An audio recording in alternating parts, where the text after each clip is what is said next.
Bao, c'est PJ d'Alter Coaching. Si vous avez entre 18 et 30 ans et que vous visez un poste clé dans un grand groupe ou dans une startup prometteuse, restez bien jusqu'au bout de cette vidéo parce qu'elle renferme beaucoup de valeur. Je vais vous parler ici d'une méthodologie que j'utilise depuis 5 ans et qui m'a permis d'être en entretien dans les entreprises que vous voyez sur le côté gauche, Rothschild, McKinsey, Roland Berger, voilà, des entreprises dans le milieu du consulting et d'avoir des offres par KPMG, PwC, Accenture, et puis plus largement, évidemment, de travailler avec d'autres grands groupes.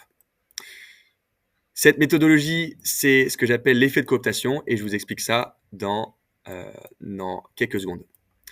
Avant de rentrer dans le vif du sujet, ce que vous devez absolument comprendre, c'est de ne jamais quémander un emploi. On n'aide jamais quelqu'un qui ne cède pas lui-même, et quand vous demandez quelque chose, alors que vous n'avez rien à offrir en retour, euh, ça envoie un signal assez négatif. Les cooptations qui fonctionnent sont seulement les cooptations que vous allez créer vous-même. Donc, ce que vous devez faire, c'est de créer les bonnes conditions de cooptation, c'est de créer son propre piston. Je ne crois pas aux pistons. Je pense que les pistons existent, mais les gens qui sont pistonnés par leur oncle ou des amis finissent toujours dans des postes qui ne sont pas qualifiés, qui sont en deçà de leurs compétences, qui ne leur conviennent pas. Dans tous les cas, c'est vous qui créez votre parcours, c'est vous le seul auteur de votre parcours professionnel. Donc ça, c'est un point important que je voulais couvrir. Ok, pour bien comprendre ce qui se passe aujourd'hui, vous avez face à vous deux freins dans le processus de recrutement. Le premier frein, c'est les équipes RH qui vont suivre une grille de lecture assez précise et qui vont prendre aucun risque. Il faut bien comprendre que le recrutement dans une entreprise de votre compétence, c'est un risque énorme que prend une entreprise parce que vous êtes très coûteux. Vous savez que les salaires, c'est les coûts qui représentent les coûts les plus élevés dans une entreprise. Et donc, les RH, eux, vont tout simplement suivre leur feuille de route, suivre les grilles. Et donc, si vous n'avez pas fait HEC, Polytechnique, BCG, vous n'êtes pas en top des dossiers de candidature. Il y a un deuxième frein à cela, enfin, qui s'ajoute à cela, c'est évidemment l'IA. L'IA va automatiquement filtrer les bonnes candidatures des mauvaises. Et quand vous passez par les candidatures en ligne, vous pouvez être sûr d'avoir très peu de chances de rencontrer in fine votre manager. Donc tout l'enjeu de la cooptation, c'est de court-circuiter tout ce process et de rencontrer directement un manager. Pour que ça soit en fait lui le manager qui prenne la décision et que les RH ne prennent aucun risque. Un RH, en fait, il ne fera jamais exception sur vous parce que si jamais vous êtes mauvais sur le terrain, on va se retourner vers les RH et on va dire pourquoi vous l'avez pris. Vous devez respecter une certaine grille de lecture et vous ne l'avez pas respecté.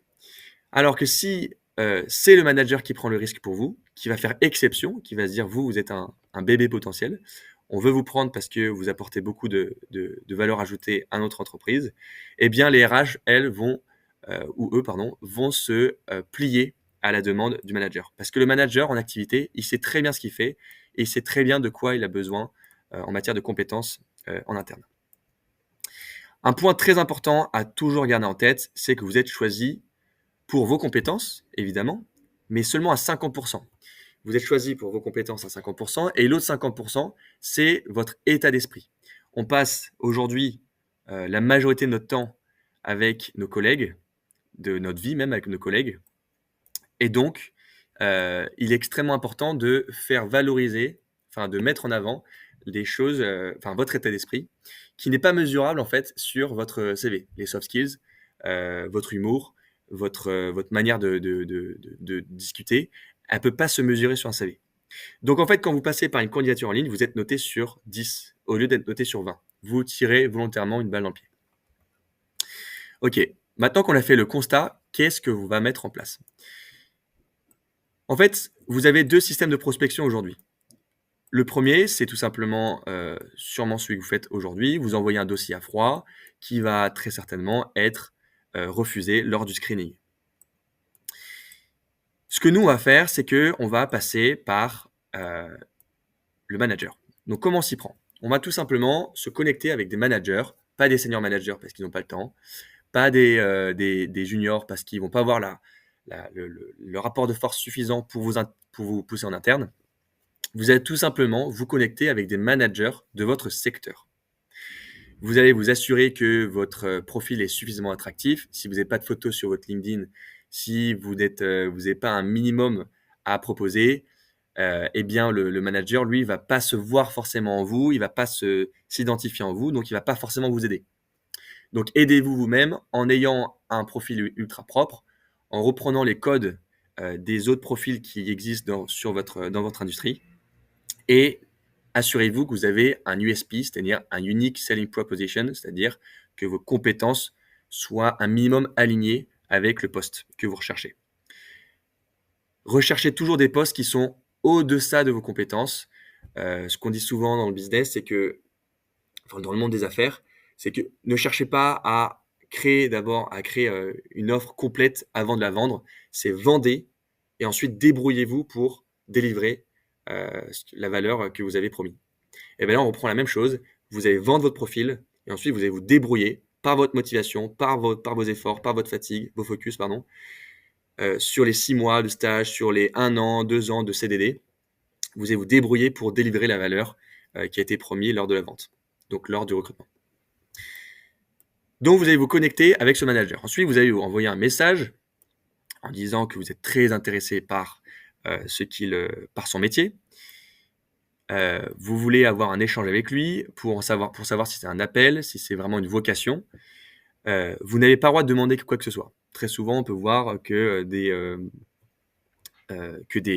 candidats se précipitent à dire voilà mon CV, est-ce qu'il n'y aurait pas euh, potentiellement des besoins internes? Il y a toujours des besoins internes.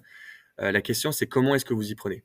Donc, vous êtes là dans une démarche complètement désintéressée. Vous devez d'abord savoir s'il vous plaît ce métier. Donc, vous allez lui demander un échange.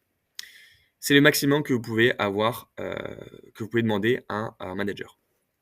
Derrière, vous allez avoir très souvent un échange parce que les personnes adorent parler d'elles-mêmes et adorent se rendre utiles. Donc, ils vont voir un jeune qui s'intéresse à eux, ils vont caler un call avec vous et vous allez voir un échange informel avec lui. À ce moment-là, il y a du temps. Un échange, c'est du temps passé avec une personne. Et il y a ici ce qu'on appelle une forme d'engagement. Vous avez passé un échange informel avec un manager et ça a beaucoup de valeur parce que vous avez créé du lien. Vous avez créé du lien avec cette personne et cette personne va vouloir peut-être vous aider et très certainement vous aider même. À ce moment-là, vous avez 2 cas de figure. Soit elle vous demande à l'issue de l'échange, de la discussion, en fait, qu'est-ce que tu recherches? Est-ce que tu recherches quelque chose en particulier? À ce moment-là, vous lui dites ce que vous recherchez un poste. Soit elle ne le demande pas, c'est normal. Et à ce moment-là, à la fin du call, vous lui proposez, vous lui demandez est-ce qu'il n'y aurait pas des besoins de juniors en interne? Soyez créatif. Vous êtes ici pour le warm-up, pour répondre aux objections, pour le rassurer. Mais tout ça, ça aura été fait plus ou moins subtilement juste avant. Donc le call est là vraiment pour le rassurer et pour créer la confiance. À ce moment-là, il va dire il n'y a pas de problème, envoyez-moi votre dossier, on va voir ce qu'on peut faire en interne. Je vais vous pousser à vous recommander en interne. Vous envoyez votre dossier et derrière, c'est l'entretien assuré. Si vous répétez suffisamment cette méthode, vous allez pouvoir vous assurer des entretiens dans plusieurs boîtes. Évidemment, il va falloir avoir une bonne volumétrie d'appels, enfin de messages envoyés à des managers. Ne vous contentez pas de 2-3 messages, il faut vous connecter avec et envoyer plusieurs messages. Et derrière, c'est l'entretien. J'ai oublié de dire, mais lorsque vous êtes en échange avec le manager, c'est pas très compliqué. C'est-à-dire que vous devez juste contextualiser, vous êtes là pour un call de 10-15 minutes pour en savoir plus sur le métier. Vous avez un certain nombre de questions à lui poser. Celui qui pose la question dans une conversation est en contrôle de cette conversation. Donc, vous lui laissez parler. C'est vraiment pas compliqué. Et derrière, les avantages sont énormes. Le premier avantage, c'est que vous allez évidemment bien connaître le métier. Vous allez avoir une bonne visibilité sur ce qui se passe sur la visibilité du terrain. Moi, pour ma part, ça m'a permis d'avoir des convictions fortes sur la suite de mon parcours, de supprimer des métiers que j'avais en tête. Deuxièmement, c'est de savoir si ce métier vous correspond, ce que je viens de le dire. Et Troisièmement, c'est d'avoir le vocabulaire. Le vocabulaire, c'est extrêmement important parce que ça se ressent en entretien. Ça se ressent lorsqu'un junior s'est donné la peine, en fait, de faire des enquêtes, enfin, de connaître un peu plus, de discuter avec des membres de l'entreprise. Ça permet de discuter avec des personnes inconnues. Si vous êtes plutôt stressé vis-à-vis de ça, ça permet en fait de vous habituer à parler avec des managers, des personnes qui sont hiérarchiquement supérieures avec vous, à vous, si vous êtes en train de commencer votre parcours. Et ça vous permet aussi de copier-coller la posture. Vous allez juste voler petit à petit le vocabulaire, la posture, voir comment est-ce qu'il réagit, quel temps est-ce qu'il met, quelle pause en fait est-ce qu'il met entre ses phrases. Et tout ça, tous ces acronymes, tous ces vocables, vous allez juste lui voler directement. Et enfin, c'est évidemment plus encourageant que la candidature répétée en ligne parce que vous allez avoir des feedbacks, vous allez pouvoir discuter avec des vraies personnes, établir votre réseau. Donc vous doutez bien, une fois qu'on a fait le saut et qu'on a vraiment fait l'effort de contacter des managers, vous pouvez être sûr de derrière générer des leads. Des leads, c'est des opportunités, donc des opportunités de recrutement. C'en est tout pour cette vidéo.